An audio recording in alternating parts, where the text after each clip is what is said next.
reading today and remembering today, because Thoreau committed just a small act of civil disobedience against the Mexican War.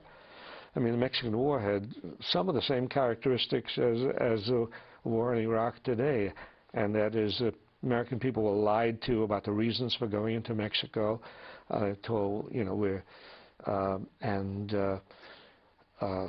they weren't told that the real reason for going to Mexico was that we wanted Mexican land, which we took at the end of the Mexican War, just as today we're not being told that the real reason for being in Iraq has to do with oil and profits and money. And so the situation in the Mexican War against which Thoreau objected was in many ways, you know, similar. And Thoreau saw that, and he saw the American boys were dying on the road to Mexico City, and we were killing a lot of innocent Mexican people. And so he decided not to pay his taxes, and was,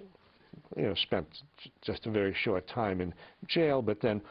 came out, delivered a lecture on civil disobedience, and wrote an essay on the right to disobey the government when the government violates what it's supposed to do, violates the rights of Americans, violates the rights of other people. And so that stands as a classic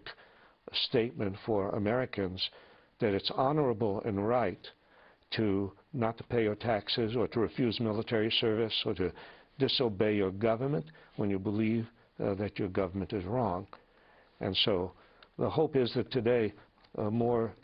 soldiers who are asked to go to Iraq, more young people who are asked to enlist in the war against Iraq, will read Thoreau's essay on civil disobedience, or take its advice to heart, realize that the government is not holy, that what's holy is human life and human freedom and the right of people to resist authority. And so Thoreau has great lessons for us today.